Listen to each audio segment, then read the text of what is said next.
We're going to cover the following topics: analytical geometry, trigonometry, and Euclidean geometry. We're going to start off with trigonometry. I've pasted a few images below that will help us solve the questions and problems that will follow. I've given the trig ratios. We have sine, which is opposite on hypotenuse. We have cos, which is adjacent on hypotenuse. And we have tan, which is opposite on adjacent. I've also pasted the cosec, sec, and the cot trig ratios below, as well as given a diagram showing our quadrants. We have quadrant 1, quadrant 2, quadrant 3, and quadrant 4. And as you guys should know, in quadrant 1, all the trig ratios are positive. In quadrant 2, only the sine ratio is positive. In quadrant 3, only the tan ratio is positive. And in quadrant 4, it's only the cos that is positive. We have that angle going from 0 to 360 degrees, and it goes counterclockwise. Great. If everybody's ready, I hope you guys have your stuff out and we can get started. For question 1, it's asking us to find the value of the following. And by the following, it's referring to this. We need to find the value of sine theta plus sec alpha, but we've been given the following values for theta and for alpha. This is simple and straightforward substitution. So if you guys could please do that and post your answers in the chat below to confirm whether or not that you guys know how to substitute the values in.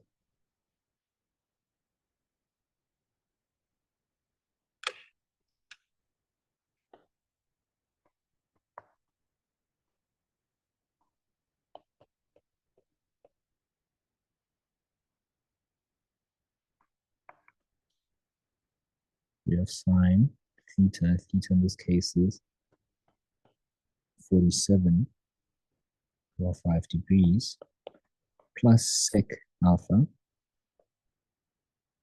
Alpha has been given to us as 50.3 degrees. If you substitute these values in to the calculator and you just punch it in, we get sine plus sec. We know sec is 1 over cos. So we could write this alternatively as sine 47.5 degrees plus 1 over cos 50.3 degrees. We can just put this in the calculator and get our final answer as 2.30. I hope everybody's gotten that correct. If there are any questions, please drop them in the chat below and in the Q&A section, and I'll make every effort to answer it. Right, let's move on to the following question. We have to use our calculator to find the value of x, where x is an acute angle. What are acute angles? We know that acute angles, in this case, x is our angle. In order for it to be an acute angle, do you guys know what acute angles are to begin with? You can just drop the answer in the chat.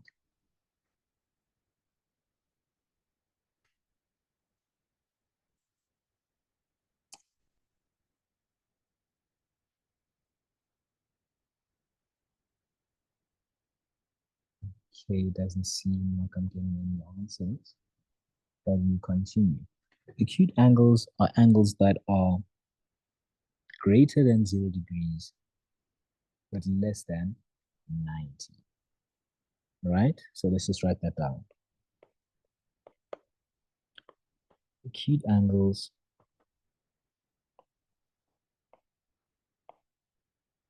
are greater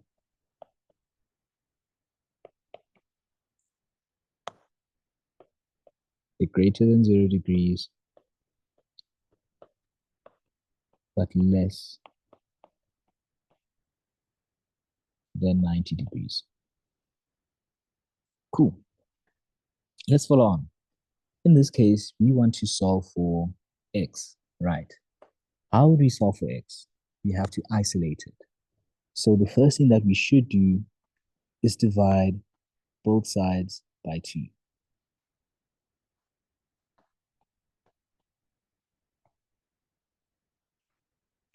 We divide both sides by 2. We end up getting sine x is equals to 1.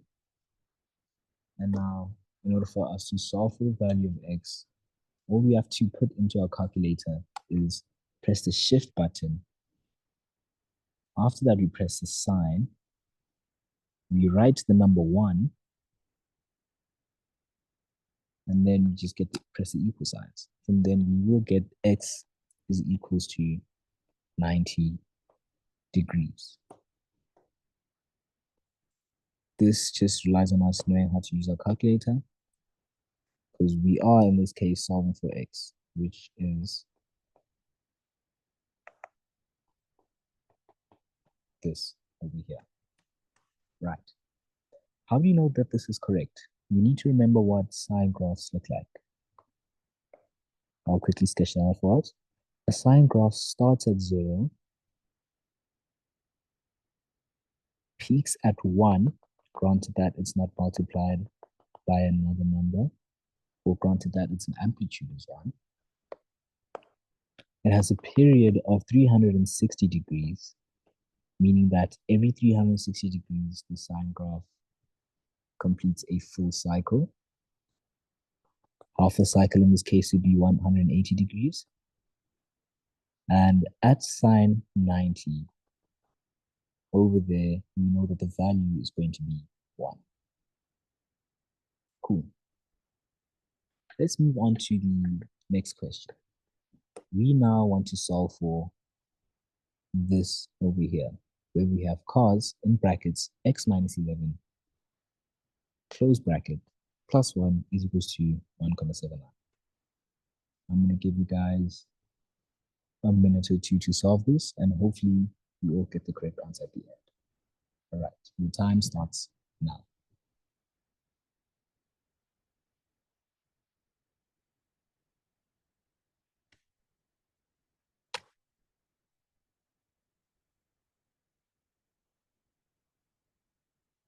If you have any questions, please post them in the chat below, or rather wait for me to solve the question, and then you can see where you got wrong, or hopefully it clears up everything for you.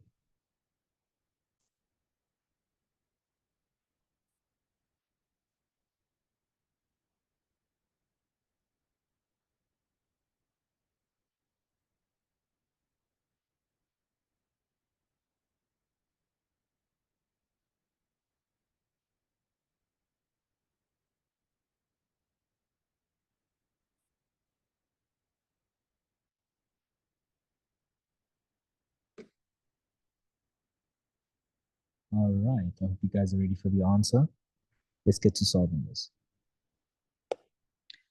We want to solve for x, so we have to try to isolate our cos function in this case. So let's do that. How we do that is by subtracting 1 on both sides. We then end up with cos, open bracket, x minus 11 degrees plus 1 minus 1 is equals to 1,79 minus 1. Remember that we want to eliminate this one over here just to get this alone. Okay, let's continue on. Let's simplify this expression. We then end up with cos, open bracket, x minus 11 degrees, close bracket, is equals to 0,79. Our next step here is to solve for this within the bracket. We do that by essentially getting what I'd call in this case the inverse cos function. So in our calculators, we press shift, we press cos, and within this bracket, we put our 0.79, and that will equal to x minus 11 degrees. If you put this into our calculator, remember, in order to get this, we have to press the shift button first and then press the cos. Right. So if we put this into our calculator, we then end up with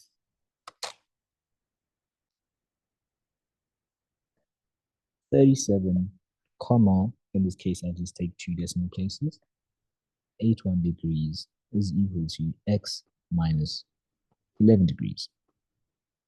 Our next step here is to add 11 degrees to both sides so that we can isolate the x.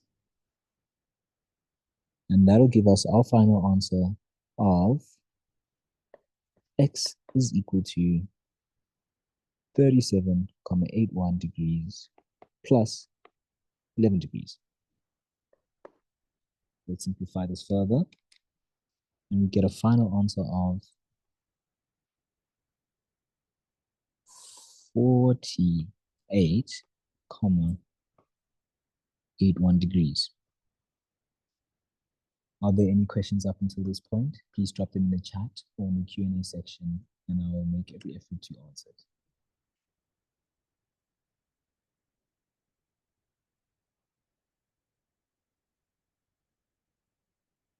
Okay, doesn't seem as though there are any questions. I hope you guys are still good and happy. Come on, guys. It's a Friday. We're going to spend a Friday doing what we love, which is math. Right. Let's move on to the next question. It's asking us to evaluate the following expressions without a calculator. I'll just rewrite the first one so that you guys can see clearly. We have the square root of 24 plus tan 45 degrees squared. Cool.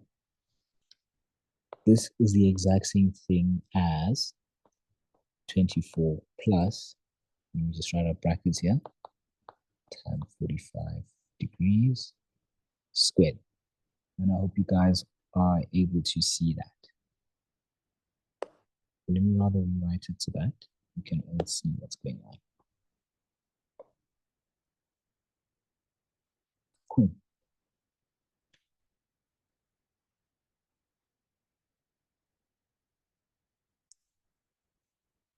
Let's get to solving this, guys. It's asking us to evaluate this without the use of a calculator. And now, the key thing that I need you guys to remember are our special angles, right? I'll just write them out over here.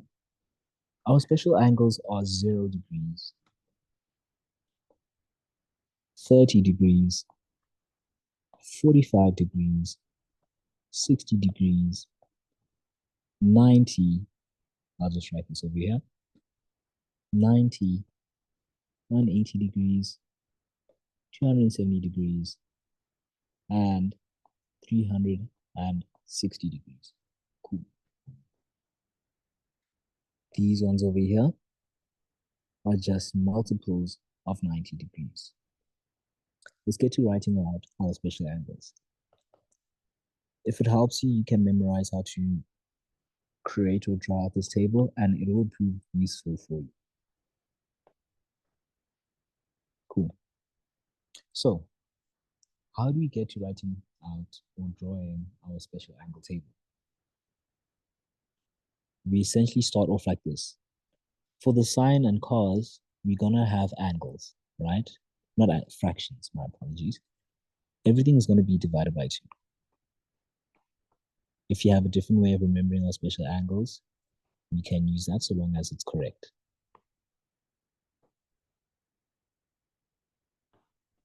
Right. For sine, you write in the numerator 0 up until 4. We have 0, 1, 2, 3, 4, right? And the next step is to take the square root of the numerator that you just wrote.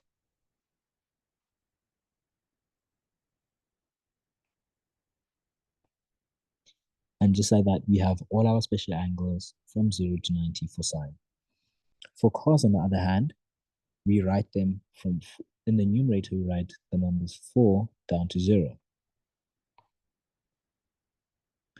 And again, we just write the square root of the numerator. You can simplify further and see that the square root of 0 over 2 is just 0. And you can see that the square root of 4 over 2, for sine in this case, is 1. The square root of 4 is 2, and 2 over 2 is 1. Tan, on the other hand, we have to just remember the properties of tan.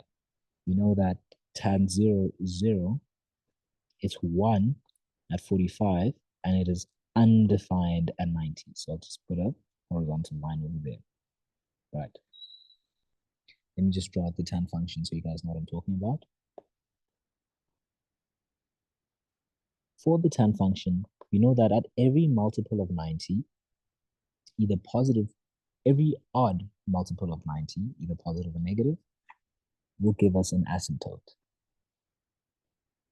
There's an asymptote of negative 90 degrees and 90 degrees. And at that point, the tan graph doesn't exist. We know that it's 0 at 0 degrees. And at 45 degrees, the tan graph is 1. These are just the properties of the tan graph that you guys have to learn and remember. Let's get on to it. For tan 30, right,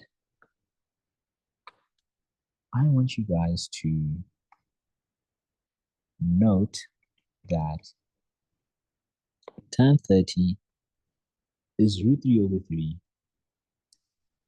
and tan 60 is simply root 3. This is just the table of special angles.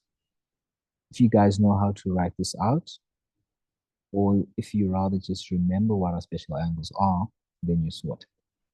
When it comes to 180, 270, and 360, you just have to remember that these numbers over here are just multiples of 90 degrees. And so if I had to ask you what sine 180 degrees is, we know that 180 is 2 times 90.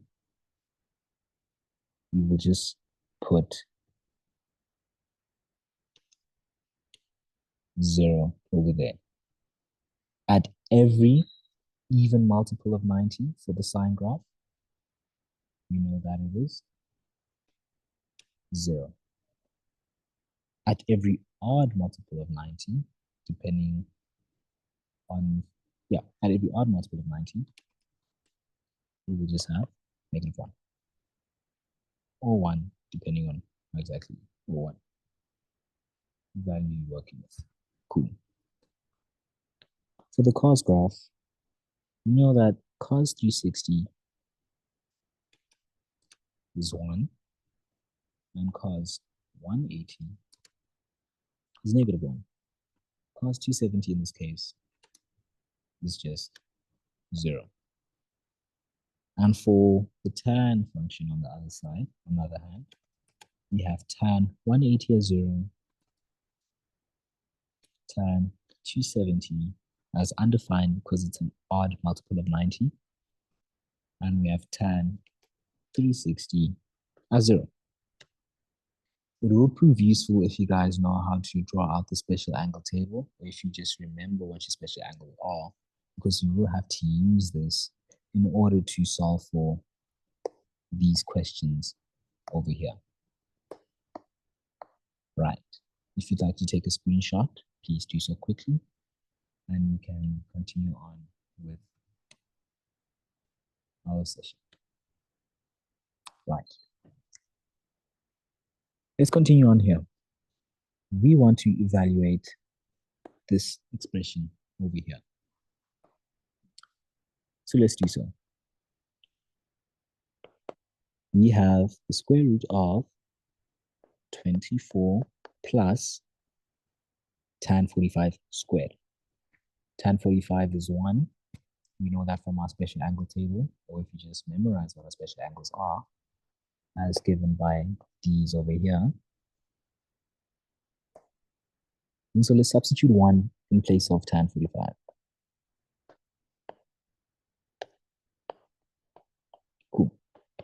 1 squared is 1. So if you simplify this, we get 24 plus 1. Inside the square root, simplified further, we get the square root of 25. And the square root of 25 is 5. So we have this as our final answer for this expression over here.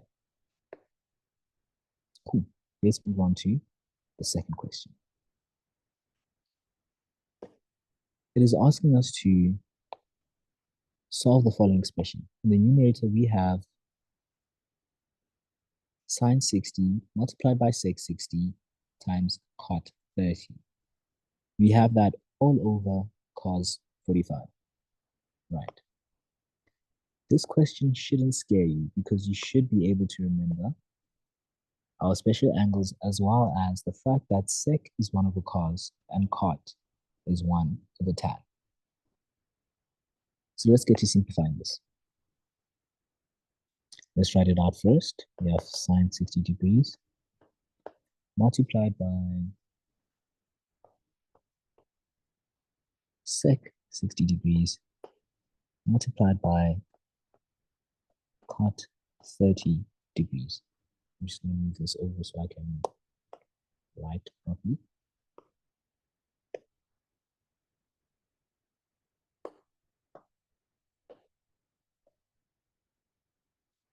We have this all over cos 45 degrees.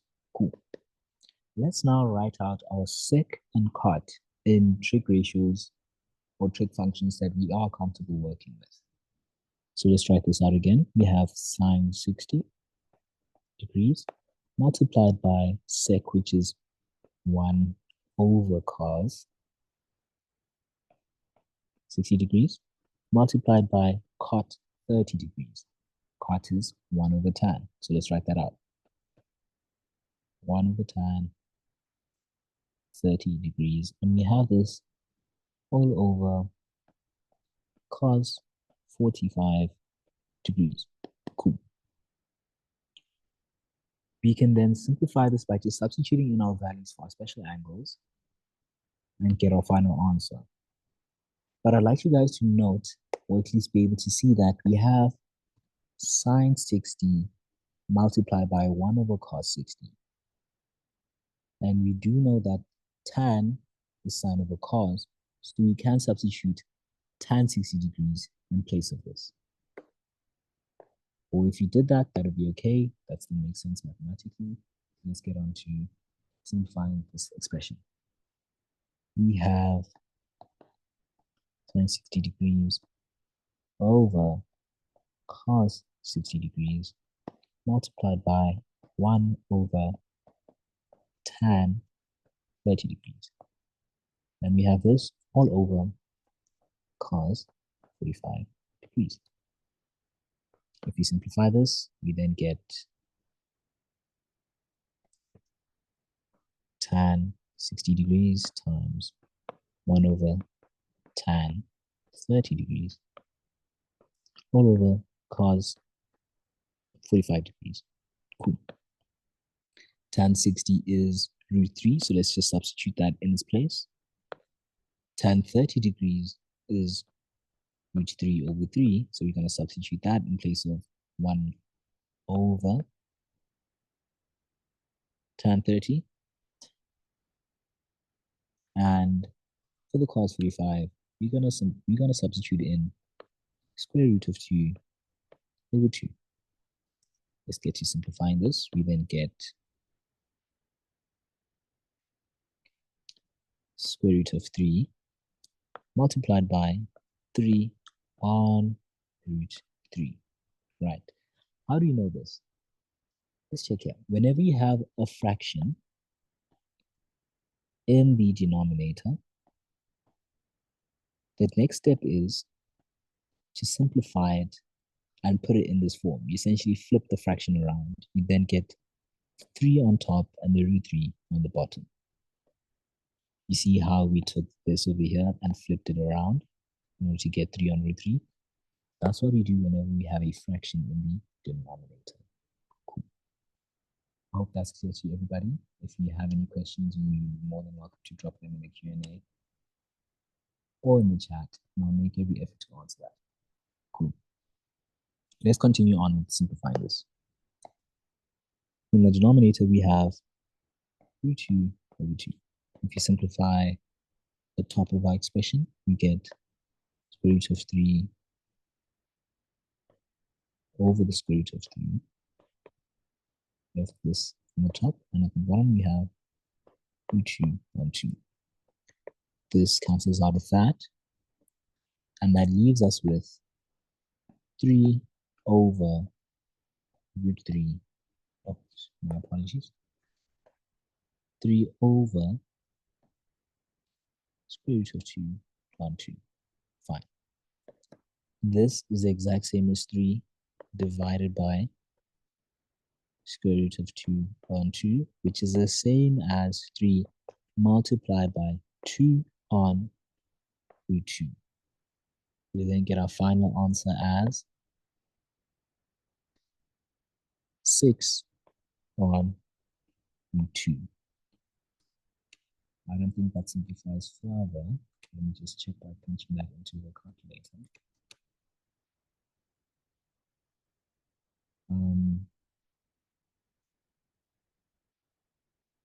Yeah, it does simplify further to 3 times root 2, but you'd get that if you just put that into your calculator. And so we then get this over here as the final answer to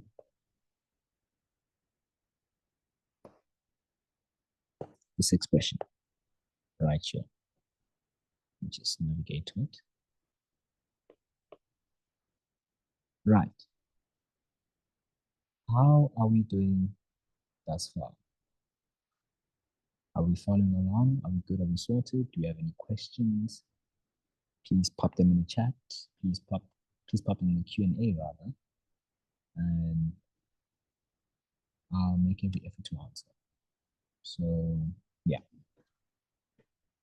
Are we all ready to move on to the following question?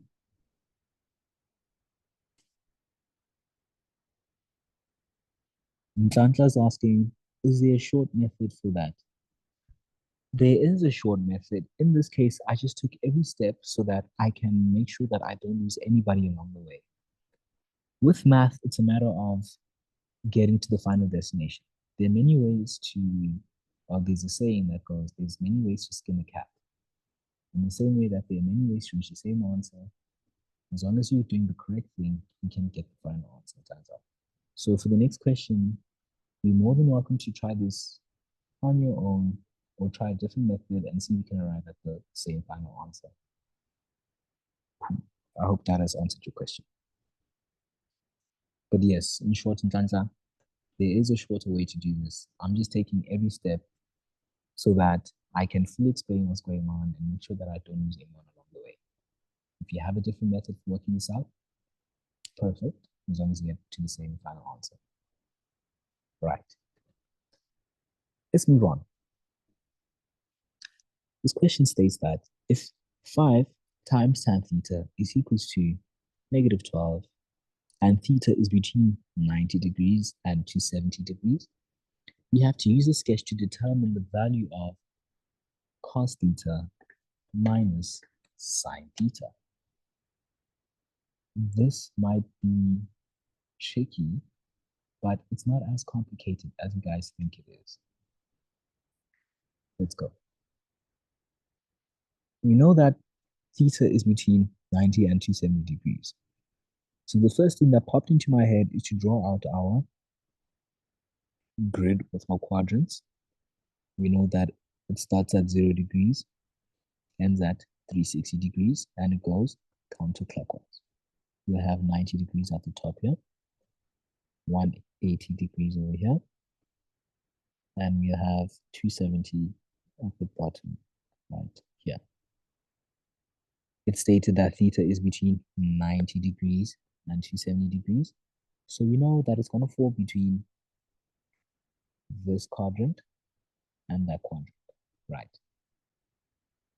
We know that it's CAST cos is positive in this quadrant, all are positive in that quadrant. Only sine is positive in this quadrant, and only tan is positive in that quadrant. Right. Now it's time for us to choose which quadrant it's going to lie in. Which one do you guys think it's going to be in? If we know that it's between 90 and 270 degrees, but it tells us that, or not even tells, it says that we have a negative over here, you should be able to tell that our tan ratio or our given ratio over here is going to fall in this quadrant right there. That's because tan is negative over here, whereas here tan is positive. And our ratio over there, or if we had to put this in a ratio, let's just do that quickly, it's going to give us tan theta is equal to negative 12 over 5. I just divided both sides by 5. So we've just reasoned that it's going to fall in this quadrant over here. So let's get to drawing out our ratio. I'm just going to erase all this extra stuff.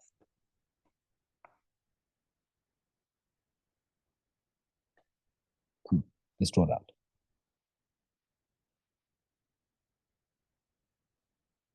Great. We know that tan is opposite on adjacent. So we now have to put in those details into what we just sketched here. If it's opposite on adjacent, theta would be over there. We then have the height over here, the vertical line, as 12. On the horizontal line, we put negative 5. Cool. Let's move on to actually solving what it asks us for. By the way, guys, a question like this would count 5 marks. You get 1 mark for writing, or you get 1 mark for being able to show that you can select the right quadrant, and you get another mark for calculating the hypotenuse of the triangle. So let's calculate the hypotenuse right here. Our hypotenuse, if you use Pythagoras' theorem, we have, just going to write hype, short for hypotenuse, will be equal to 12 squared plus negative 5 squared. If you put that into our calculator, we end up the final answer of 13. We have 13 as our hypotenuse, right? Cool. Our question is asking us to solve for cos theta minus sine theta. So let's write that out. We know cos is adjacent on hypotenuse. Guys, it's very important that we remember our SOHCAHTOA.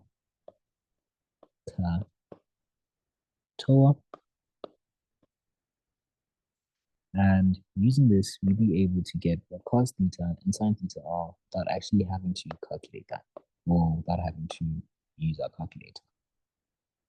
Cool.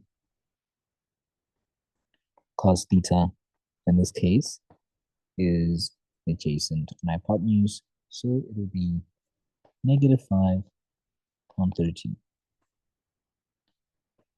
Sine theta would be opposite on hypotenuse, so it will be 12 on 13. Cool. If we solve for the expression cos theta minus sine theta, we then end up with minus 5 on 13 minus 12 on 13. If we simplify this, we then end up with negative 17 on 13. We would get a mark for the final answer. We would get a mark for writing out that cos theta is equal to negative 5 on 13. And we'd also get a mark for writing out that sine theta is 12 on 13. So 1 mark for cos theta is negative 5 on 13. 1 mark for sine theta is 12 on 13. 1 mark for the correct final answer. And you also get a mark for writing out the correct quadrant and figuring out that our hypotenuse is 13. This would be a 5-mark question, guys. And at no point should we be giving away easy marks because every mark counts. Right. Do you have any questions? Are we all clear on this? You can just drop confirmation in the chat below. Otherwise, we're moving on to the next question.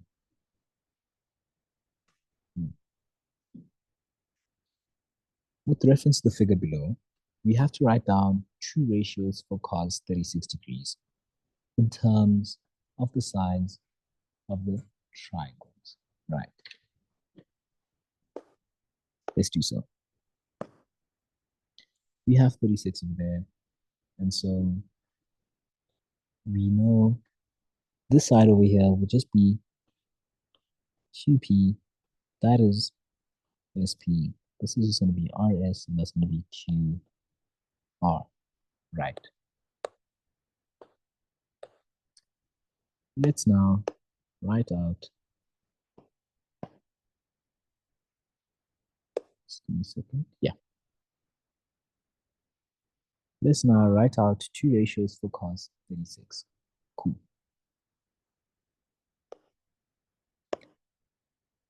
We could use the sine ratio, we could use a cos ratio, but in this case, sorry, my apologies, it's asking us for cos 36 specifically. So let's see how we can do that. In order for us to do cos 36, we have to work with right angled triangles. Right. Cool. We could have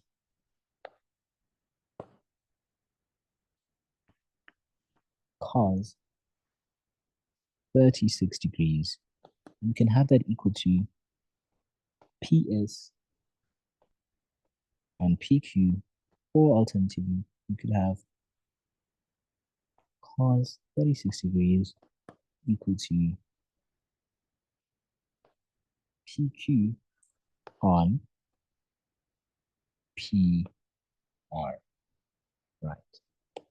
Let me show you why exactly. If we're working with this triangle over here, cos 36 would be adjacent on hypotenuse. So we would use, we could use SP on QP as well, adjacent on hypotenuse, or SP on QP, yes. Alternatively, if you're working with this triangle over here, you could use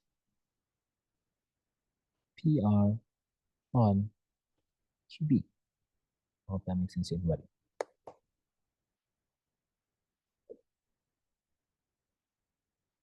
Let's move on. If we have PS is equals to 9.5 centimeters, we have to calculate the value of QS, right? For this question, I'm going to use tan 36, right? If you guys use a different trig ratio and use the same answer, then that's okay. So let's do so. We have, in this case, I'm choosing tan 36 degrees is equals to QS on PS. We know that PS is 9,5. We want to calculate QS. We can put in the value of tan 36 into our calculator and see what we get. When I punch that in, I get 0,7. 3. I'm just going to round it off to 2 decimal places. If I solve for QS, I then end up with 0.73 multiplied by 9.5, and that gives me the final answer of 6.9 centimeters. Right, let's move on to the next question. Hopefully everybody's clear on that. Let's complete by filling in the missing trigonometric ratio. Right, sine 54 is equals to SP on QP, and I'll show you why it's sine 54.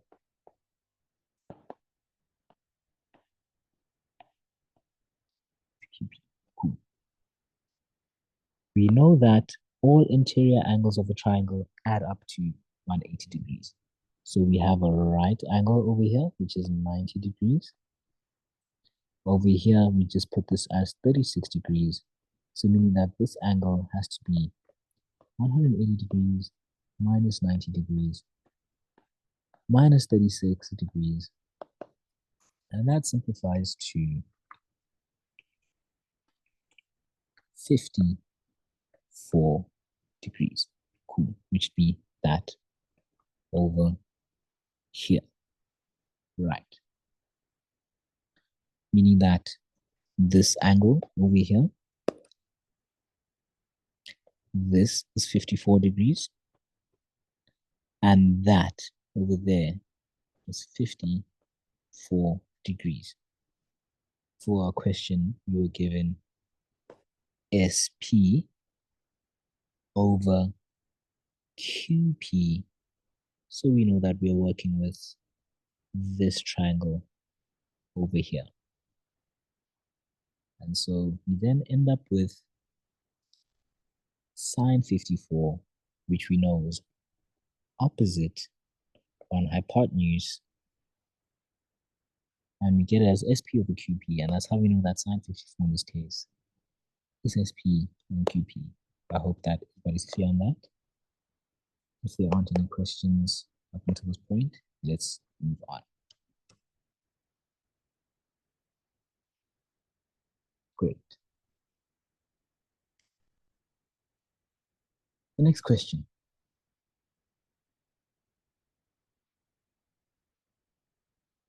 A jet is scheduled to fly east from airport A to airport B. After flying 1,200 kilometers, the pilot still does not have the second airport in view, and her instruments show that she is in fact 122 kilometers directly south of her destination. Calculate how many degrees of course, which is in this case beta, the pilot flew during the trip to the nearest degree. This question is straightforward. We will have to calculate what beta is. So in this case, that over there, this right here is our right angle. We want to calculate what beta is, so we just form our sine trig ratio. Sine beta is equals to opposite on hypotenuse, and if we substitute our values in, we get 122 over 1,200, and we then get a final answer as beta is equal to 6 degrees. Now we know that the pilot has flown 6 degrees of course. A question like this is 3 marks, and it is quite simple and straightforward. It's just a matter of knowing or understanding how exactly you can figure out the information that they're asking for. Cool. Again, guys, if you have any questions, you're more than welcome to drop them in the chat or drop them in the Q&A section, and I'll make every effort to answer it. Let's move on. In the diagram below, PT is equal to 72 centimeters. TQ is perpendicular to PR, meaning that it forms a 90 degrees. PTQ, angle PTQ is 15 degrees and angle QTR is 35 degrees. Everything has been sketched out for us conveniently below. The question is asking us to calculate the length of QT. Let me highlight that. We need the length of QT over here, right? In order to calculate this, we could use this triangle that I'm about to highlight and show you right here. There. And the ratio we would use would be the cos ratio, because we want to find the side adjacent to the 15. This would be the adjacent side. I'll show you right now. This is the adjacent side. That is opposite, and this over here is the hypotenuse. So let's get to solving this.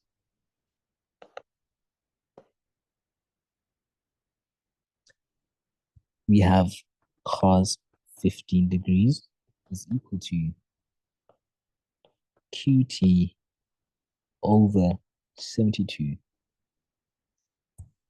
We want to solve for QT, so we multiply both sides by 72.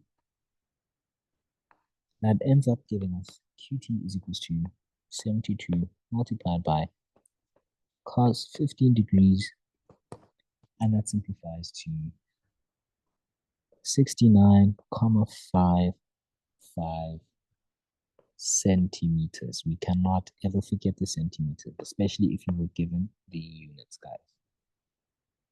Cool. The next question is asking us to calculate the length of TR, which is this over here. Now that we've just calculated the length of TQ, that then gives us the ability to use this triangle over here, triangle TQR, in order to calculate the value of TR. So let's do so. We're going to use that angle of 35 degrees, and our ratio in this case is the cos ratio. Yet again, we have the adjacent side, and we want to calculate the hypotenuse. And for the cos ratio, you know that cos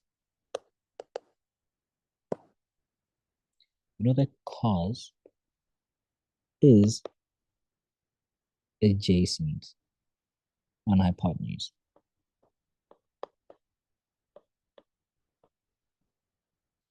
Cool. So let's get to solve this. We will then have cos 35 degrees is equal to QT, which is the adjacent side, over our hypotenuse, which is TR. We know what QT is, we just solved it in the previous question, which is 69,55. We want to know what TR is, so we just leave it as is. But we can put cos 35 into our calculator and get an answer for that. Cos 35 in this case is 0.82. I round it off to the nearest. I round it off to 2 decimals. And to get TR, we just have to write this 69,55 over 0.82. And that simplifies to be 89 or 84, my apologies, 84,90 centimeters. We were given units, so we have to write out the units in our final answer.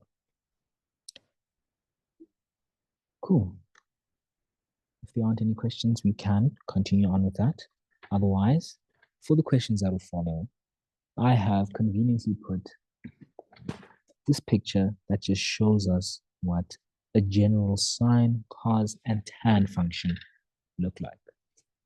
We're going to use this, and it's going to aid us in the questions to follow. Cool.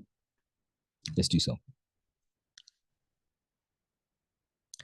This question is asking us to use a grid in order to draw the following graphs. 2 sine x and cos x plus 1. X is an element of 0 to 360 degrees. So it's just giving us our domain of x. We know it's going to be from 0 to 360 degrees. And we have to sketch out the two functions over here. We have to sketch out f of x and sketch out g of x. Cool. Now, before we get to sketching, we have to note that in this function over here, the sine x is multiplied by 2. This means that our amplitude is now 2. Okay? And for the g of x, it's cos x plus 1. This plus 1 is shifting it upwards by 1 unit. So, let's get to sketching. Let's start off with the sine function. Sine has a period of 360, meaning it takes 360 degrees to complete one full cycle. For this question, it tells us that our amplitude is 2. So let's do so. Sine is 0 at 0 degrees, 0 at 180 degrees, and 0 at 360. At 90 degrees, it's going to be 2 because we multiply the amplitude by 2. And at 270 degrees, it's going to be negative 2. So let's just sketch it. Goes up all the way, it peaks at 90 degrees. It goes back down until it hits 0. It has a negative peak at 270 degrees and goes back up to 360 degrees. This is f of x.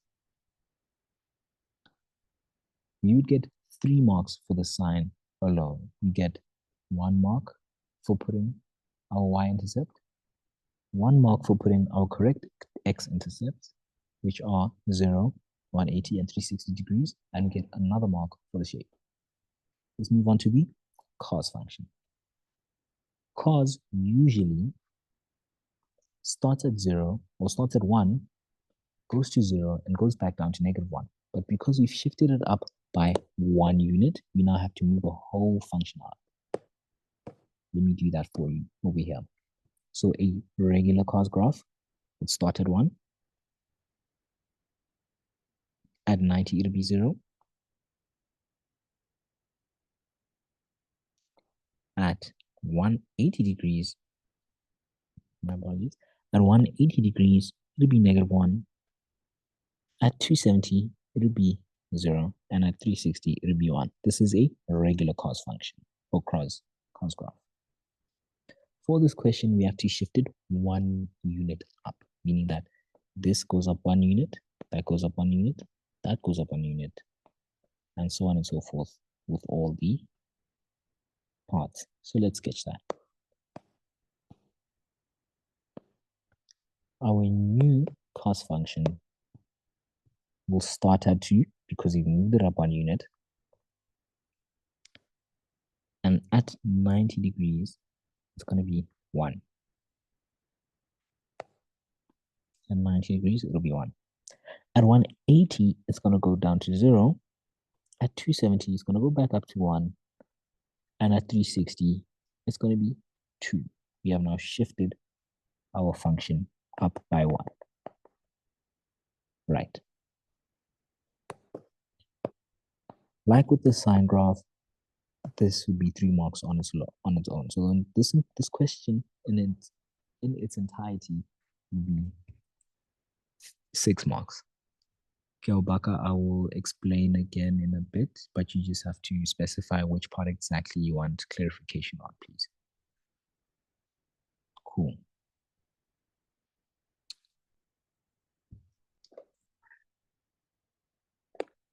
So if you could please just clarify what exactly you'd like me to explain again, and I'll gladly do so. But yeah, a question like this would be 6 marks. 3 marks for getting the correct sine graph, and 3 marks for getting the correct cos graph.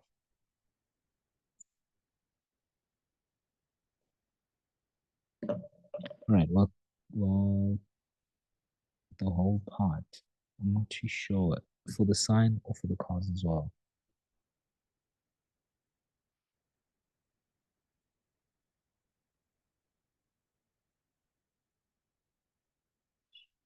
Okay, I'll just give a brief explanation again. right? Let's start off with the f of x graph. F of x is a sign. I'll just highlight it over here. Cool. We know that a sine graph usually has an amplitude of 1, meaning it starts at 0, goes to 1, goes back down to 0, and goes to -1, and ends off at 0, right? But in this question, it is multiplied by 2, meaning that the new amplitude is 2. So instead of going from 0 to 1, it goes from 0 to 2 at 90 degrees. That's the only change that's happening with the f of x graph, right? And then we just draw it as usual. So it goes from 0 to 2 because it's been multiplied by 2, goes down to 0 at 180 degrees. It goes down further to -2 at 270 and goes back up to 0 at 360 degrees. That's for the f of x function, the f of x graph. For the g of x graph, which is a cos, we have shifted it up by 1 unit, as shown by this +1 over here. A regular cos graph looks like this. I'll just draw it out in the pink. Starts at 1, goes to 0 at 90 degrees, goes to -1 at 180 degrees, goes back up to 0 at 270 degrees, and then ends off at 1 at 360 degrees.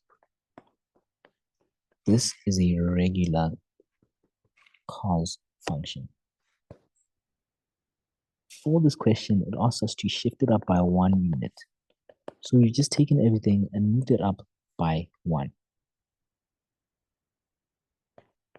The following. But hopefully this has actually clarified any and all questions that you have in regards to this question.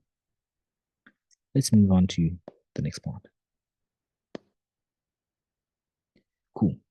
It's asking us for which values of x will g of x be greater than 0.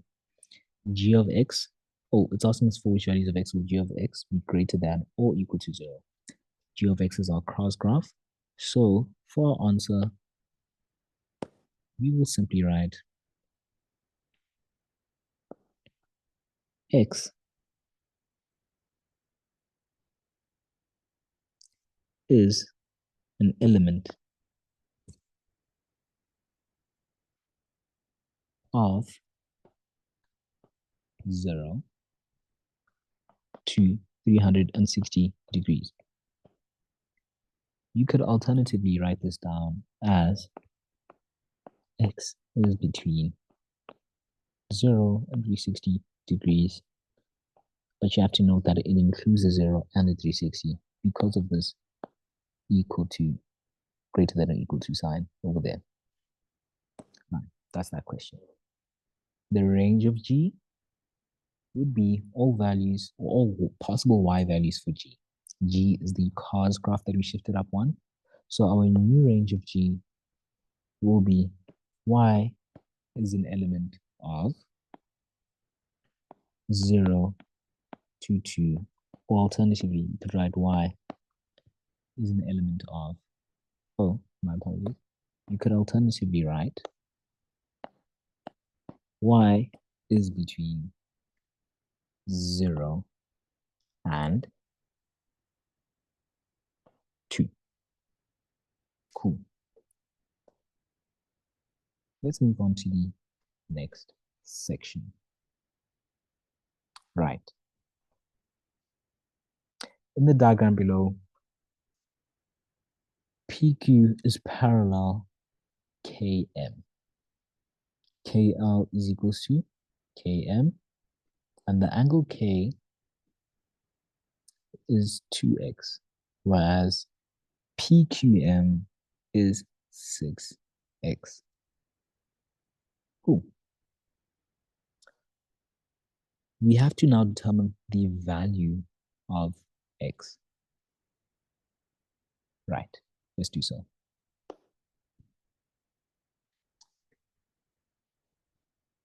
Right, so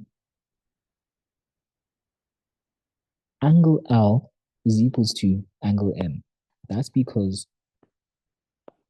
we use the theorem, angles opposite equal sides. This is an isosceles triangle. You know that this length over here is the same as that length over there. So let's write that out.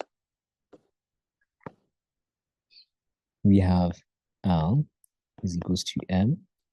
The reason for that is angles opposite equal sides. You typically get 1 mark for just stating that L is equals to M. Right.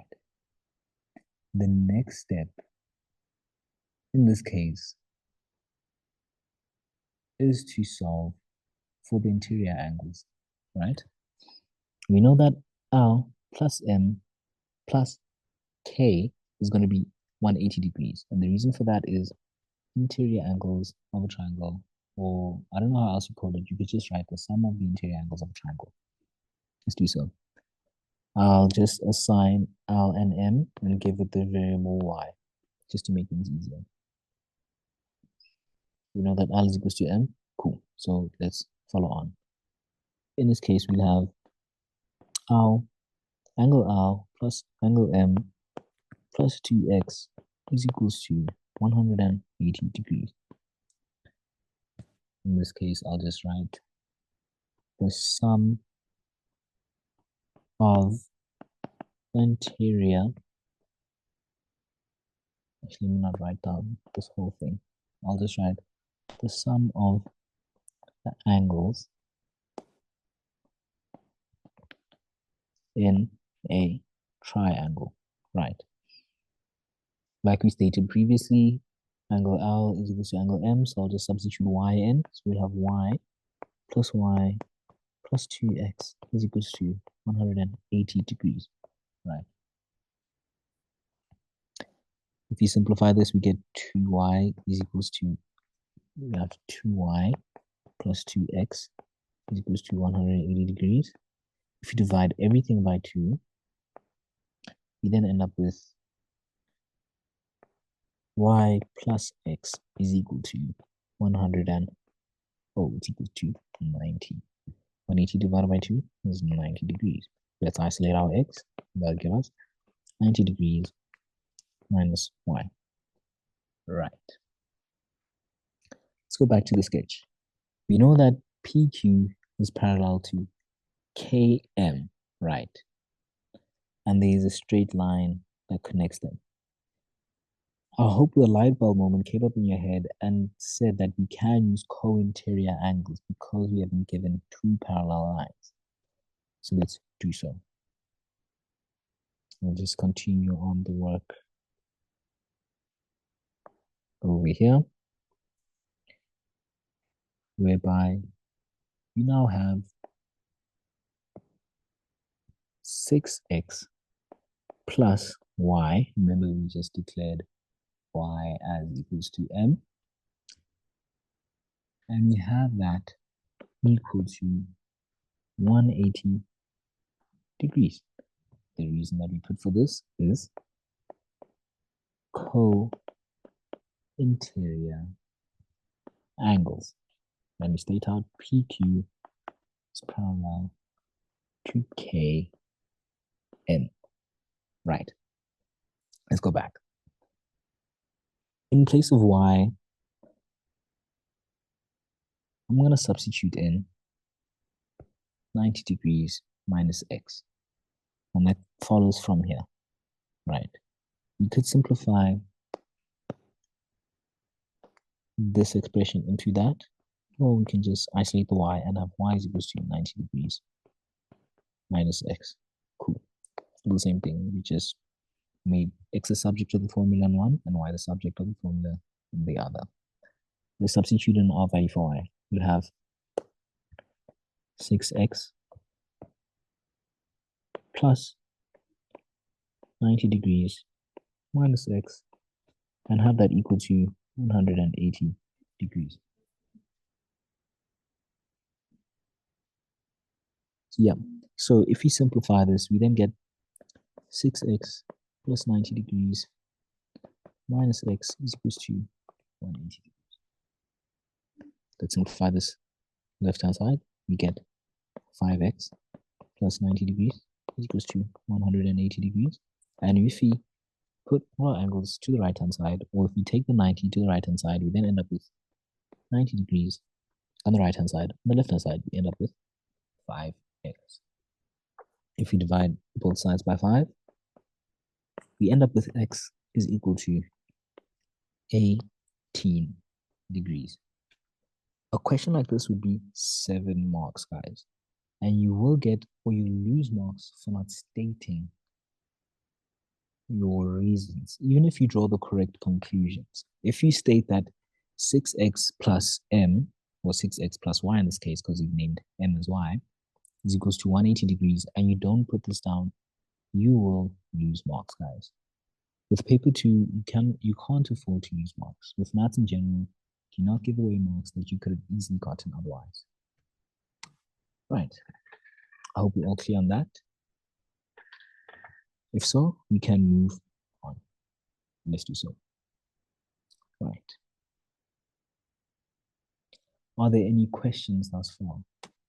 If there are, please drop them in the chat and I'll make every effort to answer them. If not, hopefully one of your fellow classmates can answer it for you. Right.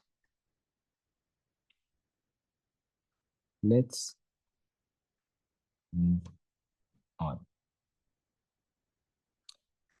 In the diagram given, alongside FD and FH are straight lines. GD is equals to EG, which is equals to FE. And we have angle DGH as 75 degrees, whereas we've declared angle F as X. Right, let's start working on this. It's asking us to name any other angle equal to X, and we have to give a reason for our answer. I can already see that this over here is an isosceles triangle. Remember, isosceles triangle have two sides that have the same length. And whenever we have that, we can already say that angle EGF is also equal to X. Right. And now the proper reason that we give that would lead us to us getting the marks is angles opposite equal sides. Then we state that EF is equals to AG. So let's write that down. We have angle, excuse me. Right. We have angle EGF is equals to X. And the reason we give is angles opposite equal sides. And let's state out that EF is equal to EG. Cool. We get 2 marks for this question. Let's move on. It's asking us to now determine the value of X. Right. Let's do so.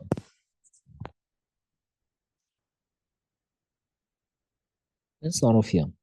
If you look at the straight line that they've given us, because you're trying to solve for X, right? So let me just write that here. Let's look back at the diagram. We are given a straight line FGH. We know that DGH is 75 degrees. And we know all the angles, the sum of all the angles on a straight line is 180 degrees. So let's just note that for now. Right. Otherwise, let's move on and continue on and see what other relationships we can draw between the angles and the sides given to us here. Let's go on. Over here, we can state that angle GED is equals to GDE, which is equal to 2x. The reason we give is exterior angles of a triangle. So let me highlight that. This angle over here will be the sum of this plus that. And the reason is exterior angles of a triangle. So let's write that out. D, angle DEG, or GED, whichever way you want to call it, is equals to GDE, right? But yeah, so this angle over here has the same magnitude as that angle over there, right? And that's because, again, we've seen a nice isosceles triangle. So let me split that up and show you what exactly I mean. Let's start off here. We already identified that we can use the theorem exterior angles of a triangle, so let's do so. We have DEG as 2x, and the reason we go for that is exterior angles of a triangle, right? And our triangle in this case, let's name it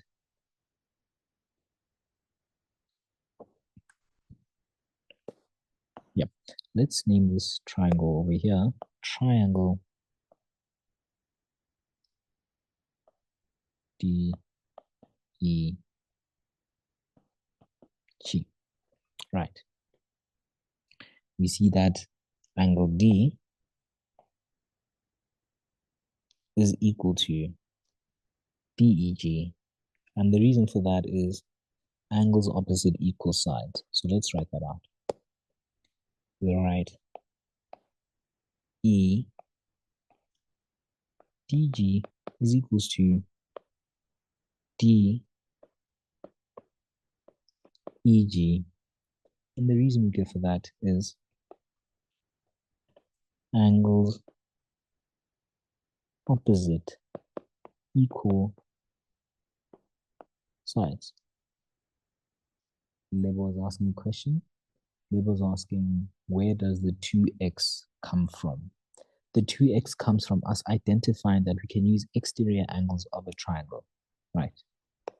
This angle over here that I'm highlighting is the sum of that over there and this over here. The reason we give is exterior angles of a triangle. I hope that clears up your question. Right, let's move on.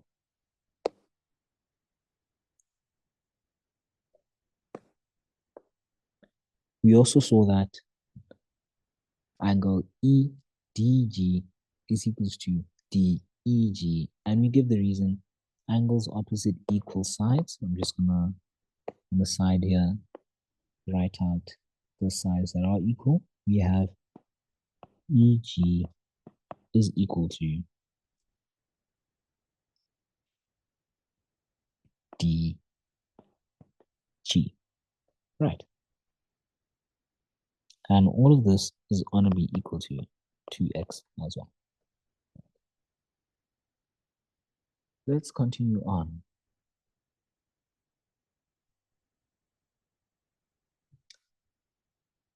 We have angle F, which is x, plus angle EDG is equals to DGH. And the reason that we use is exterior angles of a triangle again. I'll highlight to show exactly what I mean.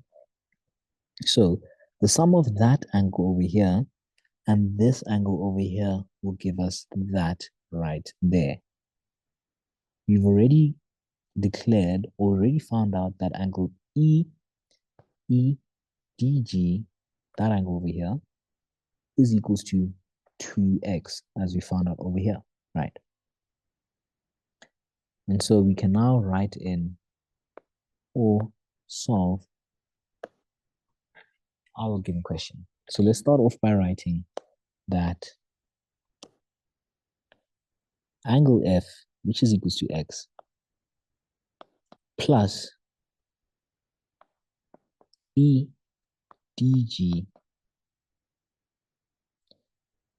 is equals to 75 degrees. The reason we use here is exterior angles of a triangle. Our triangle in this case is triangle FDG. Triangle FDG. Cool. Let's just substitute in the equivalent value of EDG. You know, we've already calculated it as 2x. So let's substitute the 2x in. So we have x plus 2x is equals to 75 degrees, right? If you simplify the left-hand side, we have 3x is equals to 75 degrees. And if you divide both sides by 3 and punch that into our calculator, we then end up with 25 degrees. So we've just now found out that the value of x is 25 degrees. And this is how we've calculated it. I hope everybody's clear on this. If there are any questions, you're more than welcome to drop them in the chat or drop them in the Q&A section, and I'll be sure to answer it as soon as I can. Right. Let's move on to the next question.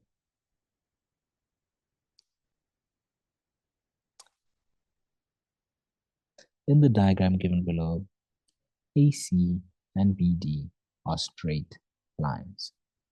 We have AO is equals to OC and AB is parallel to DC. Right. We have to now prove by congruency that AB is equals to DC. Let's get to it. This is a question that if you, okay, hold on. Gina Sitola is asking us, where does the 3 come from? I don't understand. Let's go back here. The 3 comes from us summing together the x and the 2x. When we add these two together, we end up with 3x. And now in order for us to solve for x, we have to divide both sides by 3. And that's how we end up with our final answer as x is equals to 25 degrees. Right. I hope that has answered your question. Otherwise, let's move on to the next one. Right, I'll just go through this question one more time. In the diagram given, we have AC and BD as straight lines. AO is equals to OC and AB is parallel to DC. We have to prove by congruency that AB is equal to DC. In order for us to prove by congruency, we have to identify 2 triangles that we can make congruent. In this case, we're going to select our triangles as triangle DOC and our other triangle as triangle BOA.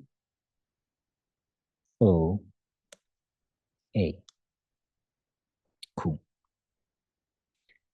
So let me write that down. We have identified triangle DOC and triangle BOA. Guys, it is very important that you note the order in which you are writing down your letters when declaring the triangles, especially when it comes to proving congruency. For this example, I want you to note that I started off at B and then I went to O right here. After then, I went to the side in which we know that the length over here has been equated to that, and I ended off at this line. right? And if I had to do the same thing on the other triangle, we start off at D, go to O, we get to this line over here, and then we end off at D again. Right. So let's get to proving congruency. We were given that OC is equal to OA. For the reason, I'm just going to write down given.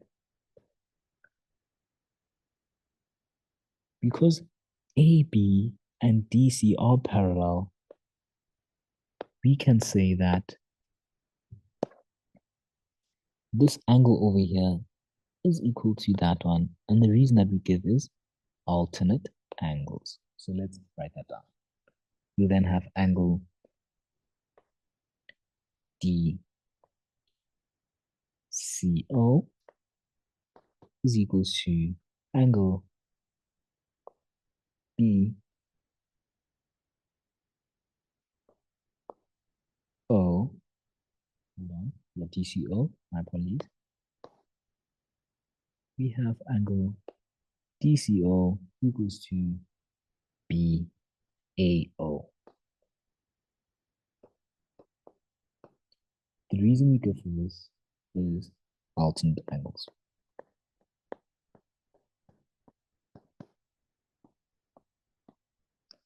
Right. Let's continue on. Because AC and BD are straight lines, we can say that this angle over here and that angle are the same. And the reason we go for that is vertically opposite angles. So let's write that down. You then have DOC is equals to BOA. Remember, guys, you're trying to prove by congruency, and in order for triangles to be congruent, they have to have all angles in it being the same. So, okay, sorry. Kakiso saying that I didn't write the parallelism. So, yeah, that is correct, Kakiso. I should write that down. Thanks for spotting that out. For the alternate angles reason, we will write down AB is parallel to DC. Well done on catching that out. Let's continue on. Right. We have to know our different ways of declaring or noting congruency. Right. And what are those ways? Do you guys remember? We have angle, angle, side. We have side, angle, side. We have side, side, side. And we have RHS, right angle, hypotenuse, and one other side. Those are the different ways in which we can state or declare congruency. Cool. Let's get to finishing off and solving this question. So if you go back to what we're doing here, we have DOC is equals to BOA. And our reason that we give is vertically opposite angles. Right. And now because we found, or we were given that one of the sides in each of the triangles is equal, as well as two other angles are the same, we can then use a reason, angle, angle, side, to conclude that our two triangles are congruent. So let's write that out. Therefore, we have triangle DOC is congruent to triangle BOA. And the reason we give for this is angle, angle, side. We can also add in, therefore, AB is equals to DC. We've proved the congruency and then went on to state that AB is indeed equals to DC, and that's because the two triangles are congruent. Sir, can you write? Gina has a question. Can you write AB parallel CD? Gina, I'm not too sure what exactly you're referring to. Oh, okay. Gina's asking if you can write AB parallel CD. Yeah, that's the same thing. It's the same. I'm pretty sure that's all right. Otherwise, if there aren't any other questions, we can move on to the next one. The next question is asking us to explain why quadrilateral ABCD is a parallelogram. Right. We have to remember what parallelograms are, right? They have a pair of, they have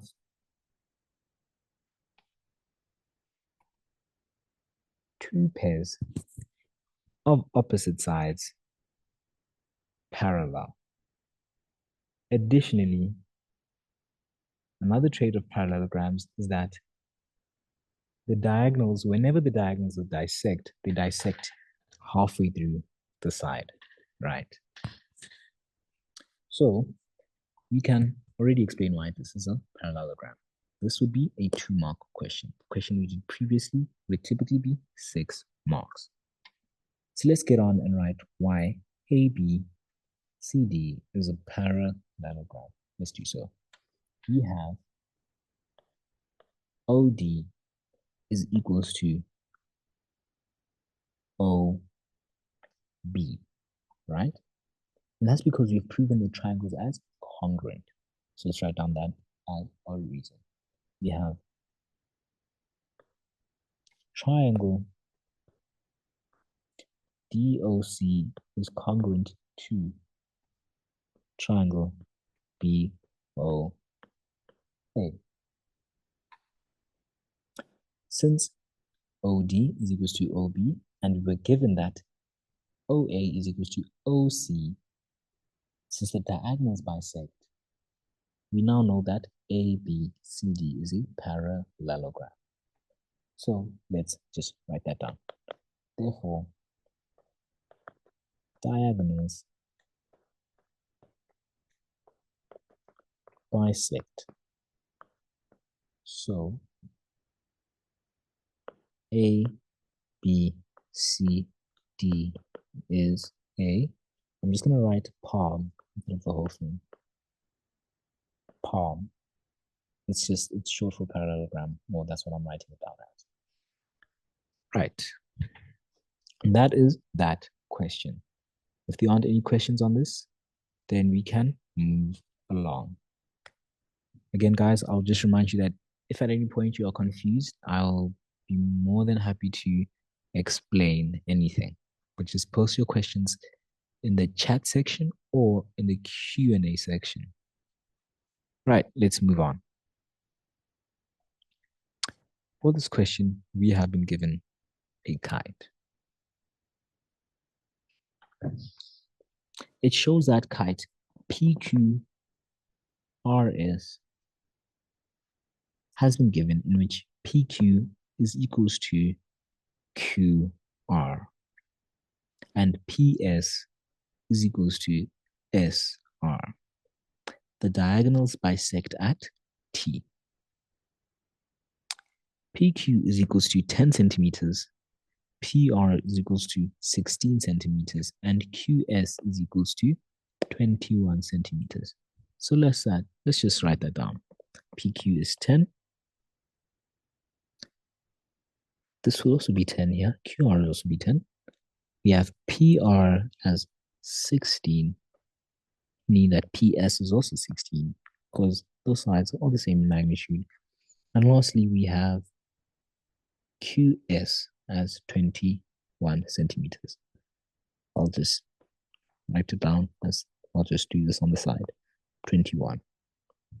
Our units are centimeters, so I'm just going to write that in.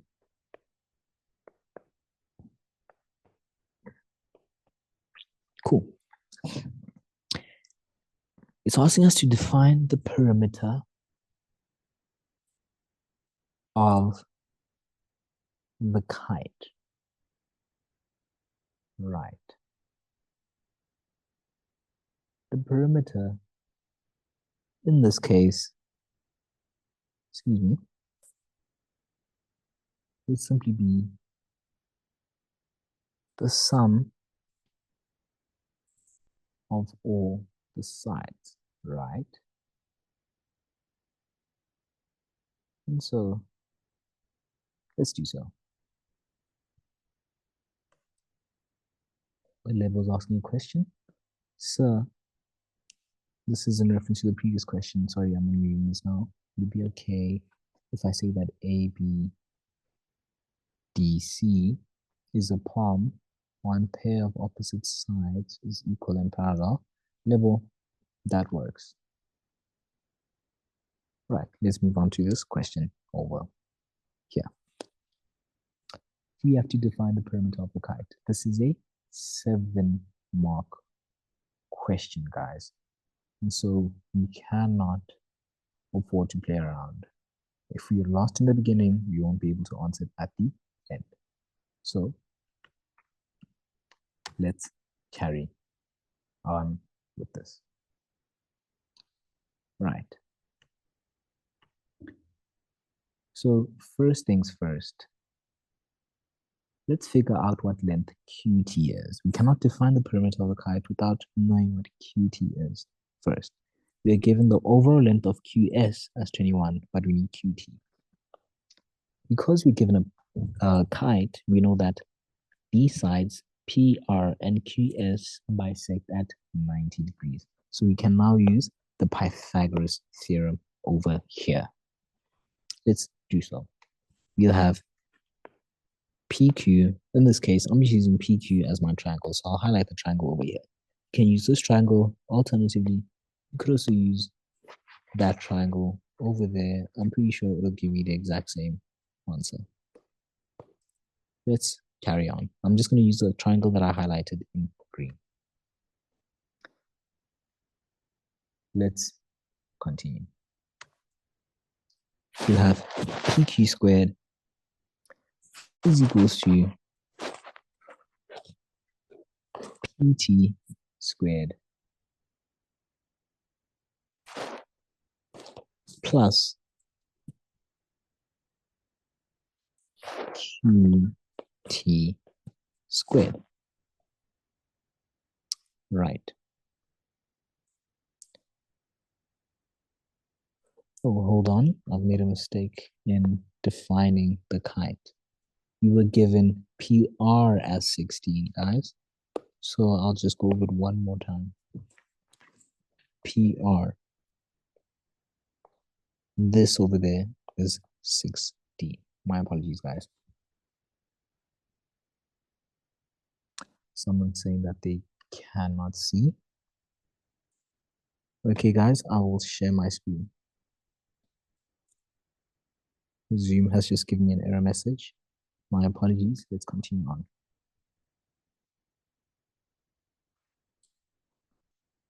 You guys should be able to see my screen, right?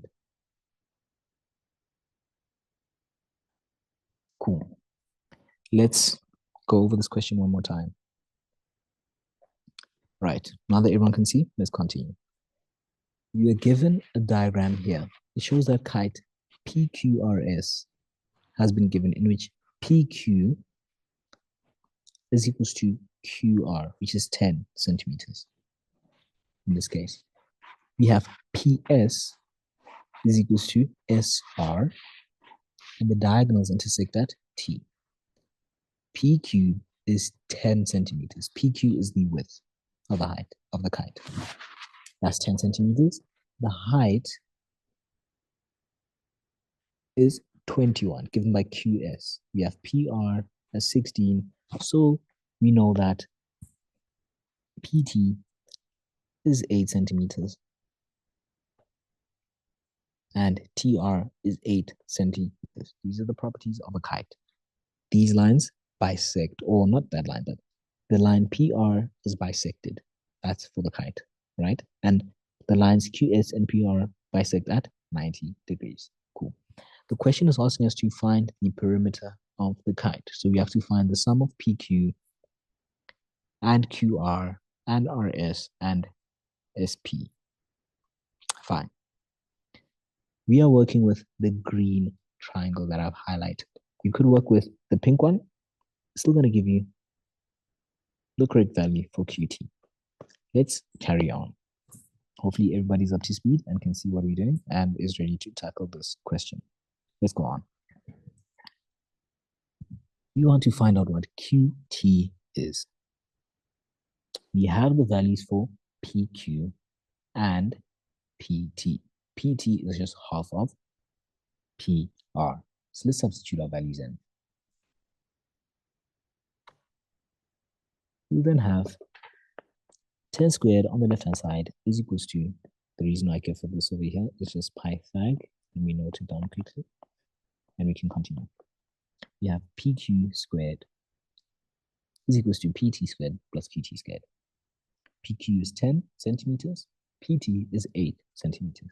So I'll just put 8 in place of PT, and that is equals to QT squared. If we solve for QT, we then end up with QT squared is equals to 10 squared minus 8 squared. If we square root both sides, we then end up with the square root of 100 minus 64 is equals to QT. If we simplify the expression within the square root, we end up with 36, square root of 36. And we then simplify and have QT as 6 centimeters. We were given units, so we will put units. This is a 7-mark question, guys. So what you've done up until now will be 3 of the 7. Right. Now that we know that T is 6 centimeters, we can then find the length of TS, because QS is equals to QT plus TS. So let's write that down. QS is equals to 21 centimeters. And we have QS is equal to QT plus TS. QT is 6, QS is 21. We want to find out what TS is. So in order to solve for TS, we have to have it alone on one side, meaning that we subtract 6 on both sides. We then end up with 21 minus 6, which is 15 centimeters for TS. So I'm just going to note that down in our diagram right here. 21. Cool. Now that we have 2 sides of our right angle triangle, we can then calculate the value of our hypotenuse. In this case, it'll be PS or RS, depending on which triangle you guys select. I will just select this triangle. Let me just switch the color of the highlighter so you guys can see better. I will select this triangle over here and work with that. Great. Let's do so. We want to calculate the value of SR. So let's do that. We're going to use the Pythagoras theorem, by the way. So SR, which is our hypotenuse, squared is equal to, let me scroll back up and see.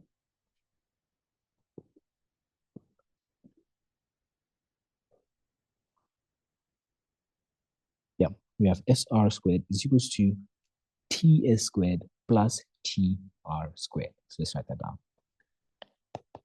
SR squared is equals to TS squared plus TR squared. We want to find out what SR is. We do know what TS is. So let's write that down. TS is 15. So we substitute 15 in place of TS. We have 15 squared plus TR is 8 centimeters. So let's write that down. We have 8. And we substitute that in place of TR. Let's simplify. We then end up with 15 squared, which is 225, just put that into calculator, and a squared, which will give us 64. We want to solve for SR. So we will then end up square rooting both sides, so we can get SR as it is. And we get a final answer of SR is equals to, I'm just going to put that whole thing in the calculator, and that'll give us 17 centimeters. Now that we have SR, we know that the value of SP is the same because it's a kite. We got this as 17 centimeters. So let me just put that in. 17 centimeters. And this is also 17 centimeters. Cool. We want the perimeter of the kite. So we just sum all these sides together. We get 10 plus 10 plus 17 plus 17. Right. I'm just going to finish up and I'll answer your question, Lisa. So let me do so. We want the perimeter. So I'm just going to do that over here. For this, I'm just going to note Pythag as well. Forgot to note it down earlier. Cool. We want the perimeter. That will be 10 plus 10 plus 17 plus 17. And that'll give us the final value of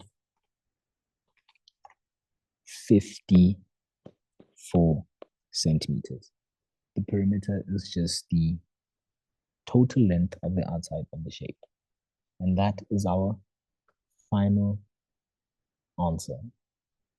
So we get 3 marks for doing this from starting here, all up until finding the value of QT. That is 3 marks.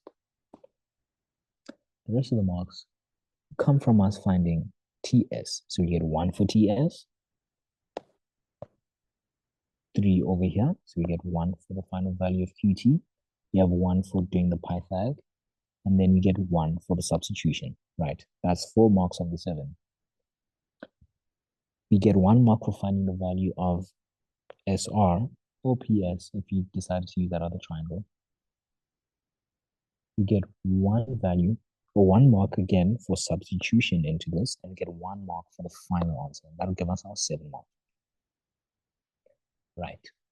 Isoko is asking, how did we find QS as 6? QT, we got QT as 6, Isoko. For that, I'll just go over the first section of what we did. In order for us to get QT as 6, we are going to be working with the green triangle. Right. We were given PQ as 10 centimeters and PR as 16 centimeters. Because we are working with a kite, it is given that this over here is a kite. We know that this width over here is bisected in 2. Right. Meaning that PT is 8 centimeters and TR is 8 centimeters. Cool. Now that we have 2 sides of our right angle triangle, these diagonals of a kite, if you want to call them that, bisect at 90 degrees. Now that we have 2 sides of a right angle triangle, we can use Pythagoras to then get QT as 6 centimeters. I'm hoping that you're now clear on this. But yeah. Are there any other questions from anyone else here? We have reached the end of our presentation or of the work that I've set out for us to do. So if you have questions relating to paper 2 or just grade 10 mathematics in general, please post them in the chat or the Q&A section, and either I or the fellow participants here will answer that.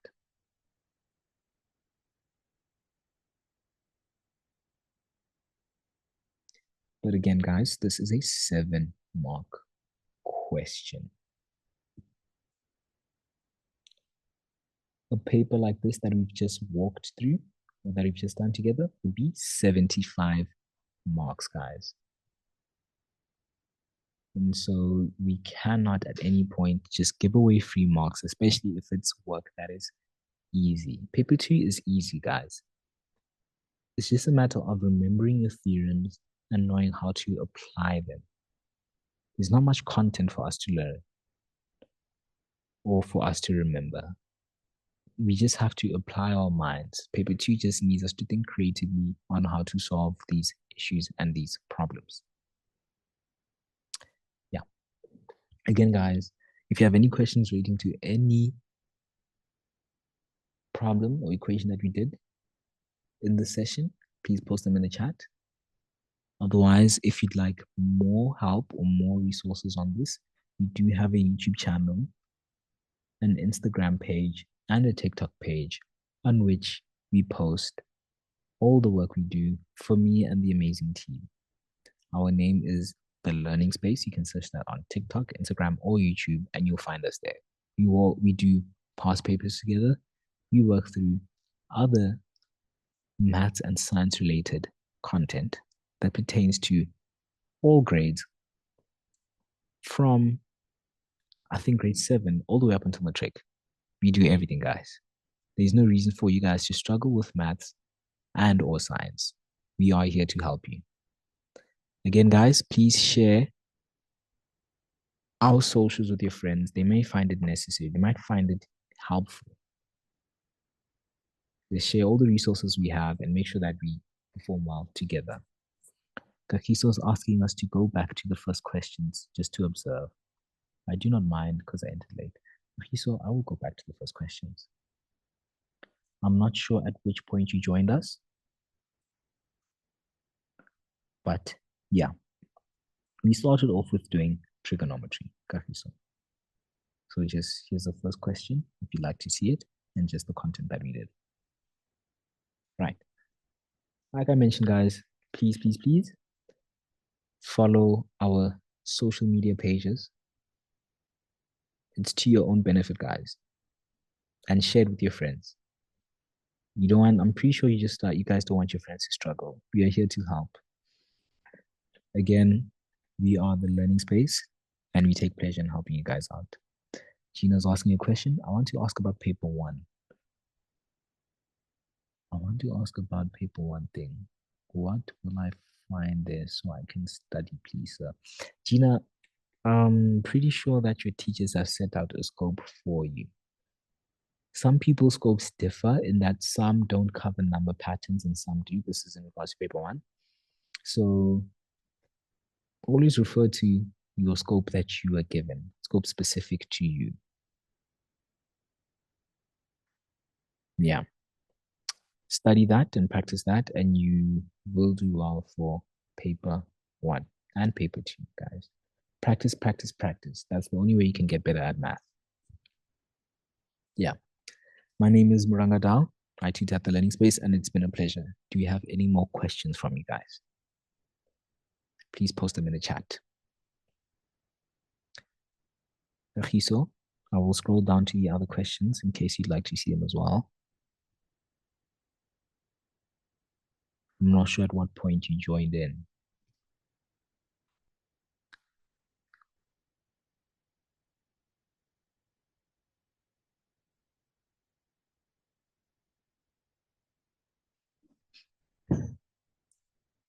You just let me know which one in particular you'd like me to clarify for you in the last few minutes that we have.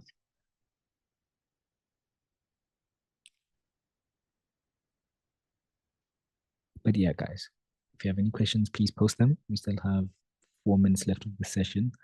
I'd be more than happy to help you guys out. Even if it's just general math questions, I'd be happy to help you.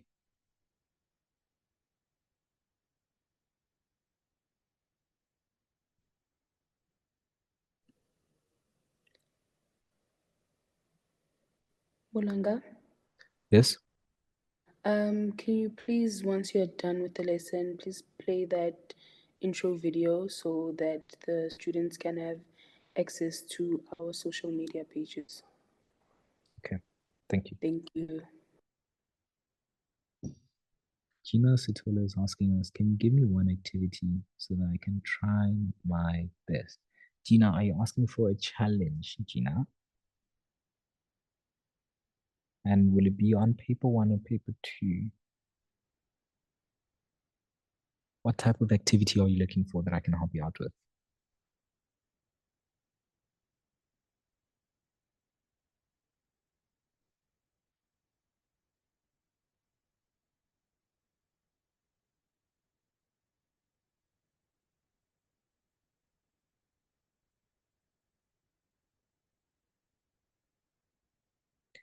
All right, guys, the only way to learn mathematics is to do mathematics.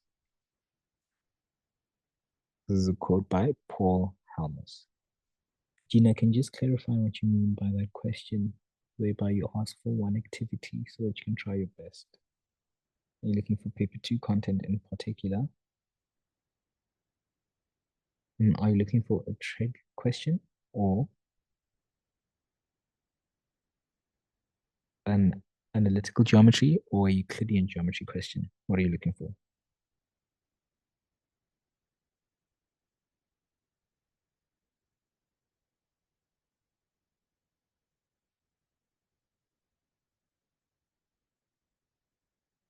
Kagiso is asking for help with trig where you evaluate. Kagiso, you will have to be a bit more specific. Kagiso, with trigonometry, it's a matter of learning and familiarizing yourself with this over here. If you could quickly take a screenshot before the end of the session, and everything will be good. But yeah, familiarize yourself with knowing how to identify the opposite, adjacent, and hypotenuse of a triangle, of a right angle triangle. You need to know your ratios, your sine, cos, and tan ratios. You also have to know your cosec, sec, and your cot, as well as your quadrants. Knowing your quadrant 1, 2, 3, and 4, where they lie, and the range of the angles between the quadrant. Quadrant 1 is 0 to 90. Quadrant 2 is 90 to 180.